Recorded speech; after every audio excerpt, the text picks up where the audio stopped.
qual será o futuro? Qual é a pauta do futuro do movimento feminista?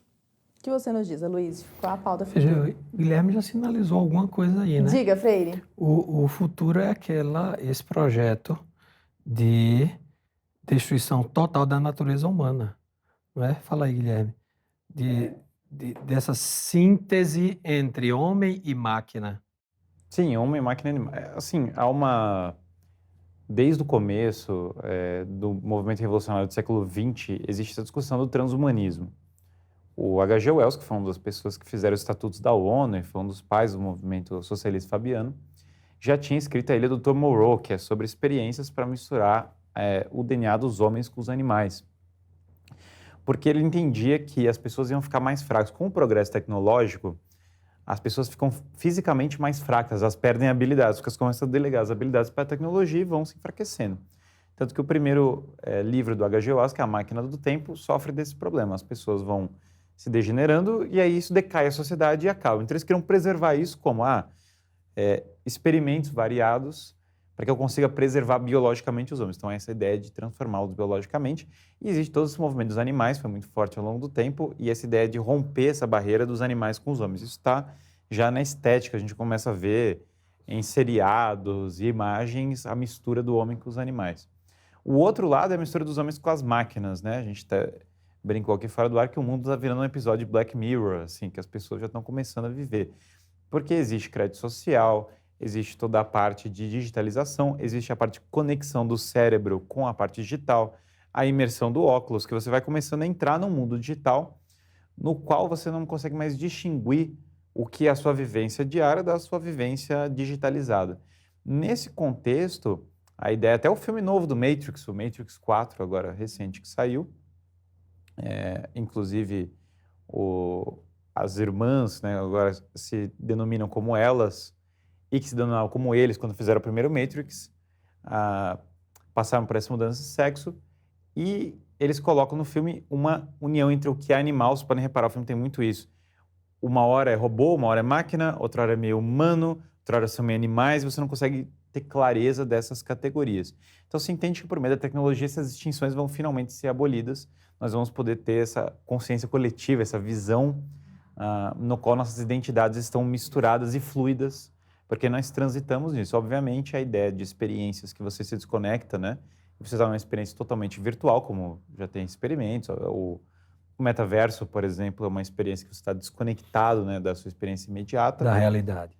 Elas vão para essa linha e transformações variadas. Então, acho que o futuro do movimento soa tudo muito ficção científica, mas, na verdade, a ficção científica de ontem já é até defasada para hoje e as coisas vão por esse caminho, né? Então, eu entendo que esse lado transhumanista, como já foi sempre uma pauta, como disse o Frankenstein, ou seja, a filha da primeira feminista já tinha essa pauta, de certo modo, a coisa vai por esse caminho, né? Isso vai implicar também na ideia de que você vai ser... A restrição sexual, a fluidez, vai ter cada vez mais um papel maior, quer dizer, tem um termo tá nesse livro Deleuze e Guattari, do Marxismo Novo, que é a deterritorialização. Você sair de todas as categorias fixas. Porque isso é associado lá com a esquizofrenia, né? Você vai saindo das categorias fixas e perdendo o seu limite.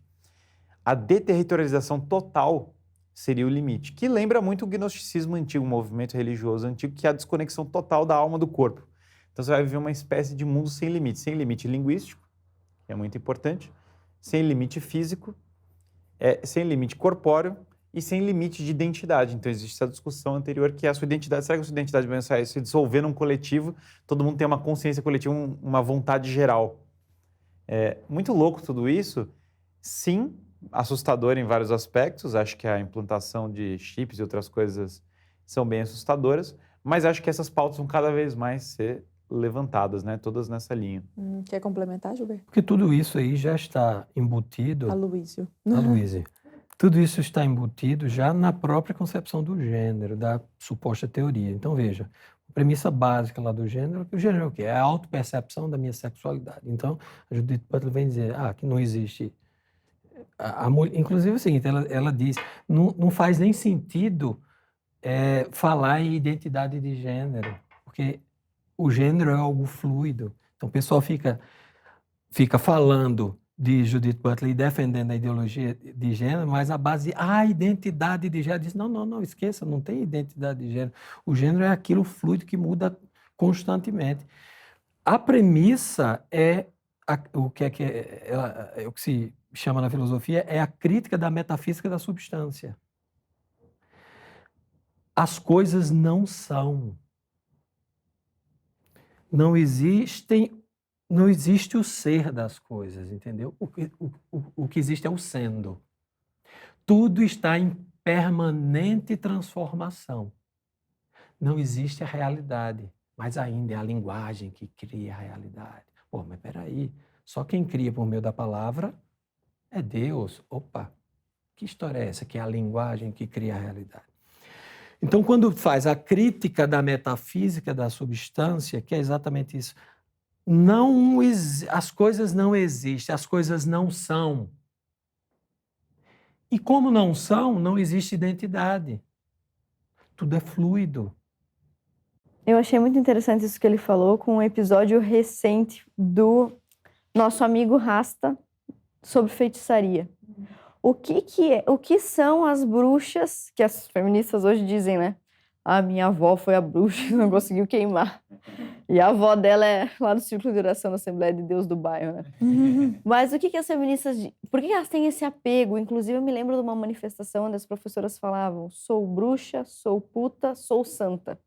Eu participei de um evento onde havia esse grito de guerra. Por que elas têm esse apego com a bruxa? Você veja como eles parecem estar falando sobre ciência. Parece que eles estão o tempo todo nos contestando. Nós, os religiosos conservadores cristãos, nós somos os antiquados, os fundamentalistas. E parece, então, que eles são os científicos e os tecnológicos. Mas por trás de tudo o que eles programam, há uma espécie de feitiçaria e uma religião civil. Ele usou aqui a palavra. Quem é que tem poder pela palavra? Quem é que faz isso? É o Harry Potter e a bruxa má. A gente está falando de feitiçaria. E ele está falando de religião civil. Olha como esses elementos, eles são ocultistas, eles são religiosos, eles são espirituais. Tanto que nós voltamos naquele assunto que eu falava antes. A mulher, ela tem uma tendência religiosa maior do que o homem. Então, a feminista que não acredita no mito da criação da Bíblia, que foi escrita por homens, ela acredita no poder dos cristais, na deusa mãe, na não sei o quê, da lua, do sangue, ela acredita em várias coisas. Essa também é uma das facetas do movimento feminista, diga-se, né, de passagem. E tudo isso que ele está falando aqui sobre a Judith Butler se conecta, né, porque O Corpo Lésbico é um livro da Monique Wittig. O que a Monique Wittig defende, além dela defender o corpo lésbico, a transformação no corpo? Ela defende o que dizia o Guilherme, uma transformação da linguagem. O que mais a Judith Butler defende? A performance. Se eu sou performar, não importa que eu sou, como eu nasci, mas a performance, o desempenho que eu tenho. Se eu me fantasiar de mulher, me comportar como mulher, essa é a minha performance, eu sou mulher. Se amanhã for outra coisa, então o que vale é a minha performance? E por fim, a Simone de Beauvoir também, ao dizer não se nasce mulher, torna-se. Então você veja como há uma conexão entre todas elas para culminar nisso. É uma nova religião civil que envolve uma crença que é quase feiticeira e também envolve tecnologia. Você vê, é uma mistura de coisas que parece absurda. Mas se você ler um livro antigo de uma feminista, só é possível viver nesse mundo feminista se acabar com a natureza, se acabar com a família, se acabar com o casamento. E para acabar com tudo isso, você tem que criar substitutos. Esses substitutos precisam ser tecnológicos e precisam ter um novo sentido metafísico atribuídos a ele, uma nova religião. A luta pelo nascimento fora do corpo, evidentemente, vai ter um papel bastante grande nisso. As pessoas podem falar, Guilherme, muitas coisas que você falou são surreais. Admirar o Mundo Novo é um livro dos anos 30, que fala da pílula, e aquilo soa surreal para todo mundo quando o livro é escrito. Hoje ninguém tem nenhuma dúvida de que isso foi implantado. Aliás, tem várias coisas do Mundo Novo que você olha e fala, não é possível que... É inimaginável. É inimaginável que o livro é dos anos 30, mas por quê? Porque ele está conhecendo essas ideias. Tem um grande autor da teoria da comunicação, que é o Marshall McLuhan, que ele fala, olha, toda mudança tecnológica é uma extensão dos sentidos. E você vai emulando cada vez melhor os sentidos. Então, se fala que uma imagem é melhor resolução, porque ela emula melhor a sua visão. Você fala que você ouve melhor, tem uma resolução melhor de ouvido, do som, porque ele está seguindo. Se você levar isso até o limite, qual que é o limite total? É a completa digitalização sua, você emular a experiência que você está tendo aqui inteira digital. Só que o Marshall McLuhan fala, quando você chega nesse nível de evolução da comunicação, você agora vive um mundo 100% falso. Você está totalmente desconectado do mundo. Então agora você tem que escolher. Ou você vai viver o mundo verdadeiro, ou você vai viver o mundo falso. Eu acho que a luta é entre esses dois princípios. Um deles é o clássico, como a Aloysio falou, que é, olha, é a narrativa clássica da história. Você tem uma alma, essa alma tem um sentido, essa é o que ele chamava da teleologia da ação, né? Você tem um sentido para as coisas que você faz, e a sua vida significa algo, e o amor que você tem pelas outras pessoas vai te dar uma comunhão com elas, você vai poder buscar o bem comum. Esse é o sentido que se tinha antes. O outro sentido é esse sentido meio da bruxaria, que é você é o senhor da sua existência, você manipula a natureza ao seu bel prazer, e você tem que mudar as palavras para que a natureza se subordine às suas vontades. Você vai ser, portanto, alguém que vai, numa luta contra a natureza, tem um pedaço do Goethe, do Fausto, né, que ele começa a lutar contra a natureza, e daí sim, agora eu mexo nos mares, mexo nas coisas. E quando você acha que você é o senhor do mundo, né, como até o Saul Alinsky fala, esse é um livro dos revoltosos, o primeiro grande revoltoso foi o Lúcifer, conseguiu o reino dele e tal, fez a revolta. Ele dedica o livro, a dedicatória do livro é a Lúcifer. Isso é inacreditável. Sim, independente da pessoa, de qual religião da pessoa, o que eu estou falando é filosoficamente válido, independente disso. Estou usando a religião aqui muito como para que a pessoa consiga entender o contraste de visões de mundo. Então, acho que não há, no final do dia, vai ter uma cisão entre essas duas visões de mundo, elas vão estar em contraste, e a pessoa vai ter que escolher a realidade ou o ficcional quando a gente leva para esse limite tecnológico. Né? O Black Mirror, né? Não tem muitas alternativas. Eu entendo que tem pessoas que vão falar assim para mim, mas não tem um meio termo, Guilherme. Não será que não tem um meio termo em que a gente é meio errado, se a gente faz umas coisas erradas, mas daí tem umas coisas boas no meio, mas não sei o quê. No final, o meio termo, ele no longo prazo tende a ser o erro, né? Então, acho que a tentativa das pessoas dialogarem sempre, na história, foi muito assim. Não, a gente cede um pouco para a pauta, não é que vai mudar. Eu tenho certeza absoluta que a grande maioria das pessoas que toleraram a legalização do divórcio não imaginavam nunca que iam estar discutindo o ensino de gênero para as crianças na escola. Ninguém imaginava isso e falava. E aí tive ter uns reacionários muito malucos falando, olha, se vocês permitirem isso, o próximo passo vai ser tal. E cada sucessivamente tinha alguém falando, o próximo passo vai vir. Acho que nós temos que parar de ficar esperando o próximo passo, começar a voltar para uma sanidade básica que nada mais é do que o bom senso cotidiano. Amar uns aos outros, cada um viver, aceitar a sua natureza e procurar ser a melhor pessoa, estudando e vivendo bem as virtudes. E você, Lud, como você vê o futuro do movimento? Então, quando o Guilherme, ele foi o primeiro que começou a responder a pergunta feita pelo Arthur sobre o fim do movimento. E quando o Arthur fez a pergunta, me veio à cabeça o mesmo autor citado pelo Guilherme, que foi o H.G. Wells. Aí, quando o Guilherme começou a falar, eu falei, caramba, o Guilherme pensou na mesma coisa que eu. Mas não, o Guilherme pensou citou 2 livros, né? A Ilha do Dr. Moreau e o outro que eu esqueci que você falou, Máquina do Tempo. Mas, na verdade, eu pensei no mesmo autor, só que num outro livro que ele escreveu, chamado A Conspiração Aberta. O H.G. Wells, ele escreveu um livro na década de 20, tá? Anos, se não me engano, 1928, em que o nome do livro, ele é exatamente o que é o livro. Ele realmente fala sobre ser um conspirador. Ele ali, o H.G. Wells, na verdade, ele é um globalista notório. E ele fala ali exatamente o que ele pretende para o futuro. Aí, por isso que eu pensei direto nesse livro. Ele fala exatamente, e ele fala ali, ele se chama de conspirador aberto. Ele diz, não, aqui eu sou um conspirador, ele inclusive usa conspirador aberto com letra maiúscula. Os conspiradores abertos, ele se personaliza ali. E uma das pautas, uma das diversas pautas desse livro, esse livro é interessantíssimo, uma das diversas pautas é aquele fetiche globalista em relação ao controle populacional. E onde que o feminismo entra nessa pauta?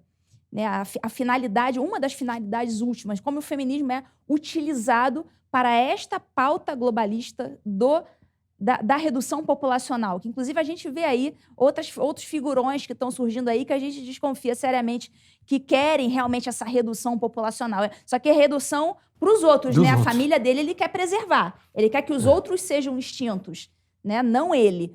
Então, essa pauta da redução já foi expressamente prevista no livro Conspiração Aberta. E eu até separei aqui, enquanto ele estava falando, eu separei um trecho, isso já foi objeto também de estudo, está até escrito com a minha própria letra, um trecho do livro do H.G. Wells, em que ele fala dessa pauta do feminismo sem usar a palavra feminismo. Ele fala, abre aspas para o H.G. Wells, não há um predominante desejo instintivo por ter muitos filhos. Falando da mulher, ele está dizendo que a mulher não tem um desejo instintivo por ter muitos filhos, por si só na condição feminina. Aí ele continua, que os impulsos reprodutivos operam indiretamente. A natureza garante uma pressão populacional através de paixões e instintos que diante do... Aí vem o cientificismo. Que diante do conhecimento, inteligência e liberdade suficiente por parte das mulheres pode ser satisfatoriamente gratificada e tranquilizada, caso necessário, sem a geração de inúmeras crianças. Então, ele está dizendo aqui que, por meio do conhecimento, da inteligência e da liberdade, né, que é supostamente dado pelo feminismo, né, as mulheres teriam esse suposto desejo instintivo por muitos filhos paralisado ou bloqueado. Então, ele diz que isso pode ser feito, esse bloqueio na mulher pode ser feito por meio do conhecimento e da tal liberdade. Então, isso aqui, essa pauta, isso aqui está dentro do subassunto redução populacional. Como uma das formas de chegar a essa redução populacional seria instigar nessas mulheres, incutir nelas esse bloqueio por ter esse instinto materno, e isso poderia ser feito por meio do conhecimento, né, do empoderamento. Ele não usa essa palavra, mas a gente pode entender dessa forma, do empoderamento da mulher. Então, esse é o momento chapéu de alumínio aqui da live, né? O feminismo está, sim, ligado à pauta globalista da redução populacional. Sim, deixa eu só fazer uma complementação disso aí. Isso aí é unha e carne, o que o Ludmila acabou de falar. Se você analisar, década de 20, que você falou? Sim. Década de 20, né? A pauta do aborto, que ganhou força na dita segunda onda da década de 60, ela foi financiada pela Fundação Rockefeller. Os mesmos que estavam ligados ao próprio G. Wells. Toda a pauta de controle... Por quê? Aí você diz, mas por que os Rockefeller financiaram as pautas feministas de aborto? Por quê? Porque eles estavam preocupados exatamente com o controle populacional. De uma percepção que eles tiveram de que a única forma de evitar a guerra... Vem uma crise depois da Primeira Guerra, surge um cara chamado Philip Kerr, que esse cara foi secretário do primeiro-ministro britânico durante a Primeira Guerra. Esse cara vai para os Estados Unidos, faz uma série de conferências. Uma das conferências, ele colocou o título de Prevention of War, a prevenção da guerra. E ele estabelece a tese de que, para que nós evitemos uma próxima guerra, igual a esta, isso foi em 22, logo depois da Primeira. Para que nós evitemos uma próxima guerra que será pior, só há uma única solução, é a instalação do governo mundial. E com isso a abolição das soberanias. Isso entra na Fundação Rockefeller e eles dizem, esse cara tem razão. O problema é que, para estabelecer esse controle mundial, a gente vai enfrentar uma série de problemas e a gente vai ter que, de algum modo, conduzir a história. E para conduzir a história, a gente tem que ter a dimensão populacional. Daí surgem todas essas especulações em cima do controle populacional, que foi financiado por décadas pela Fundação Rockefeller. Na década de 70, quem começa a financiar novamente o globalismo, quem começa a financiar o gênero, novamente, o o movimento feminista, agora na pauta de gênero, é a Fundação Ford. Em 1972, a Fundação Ford cria o Women's Studies, quer dizer, o canal de financiamento dos estudos de gênero na academia. E em 1990, quando a Judith Butler publica o Gender Trouble, esse nomezinho muda para Women's and Gender Studies. Então, veja, por trás do movimento feminista, pelo menos em 80 ou 100 anos a gente já dá para botar que nós estamos em 2020, tem sempre o pessoal, os metacapitalistas financiando o pessoal da agenda globalista com outras finalidades e se aproveitam do movimento feminista para estes fins.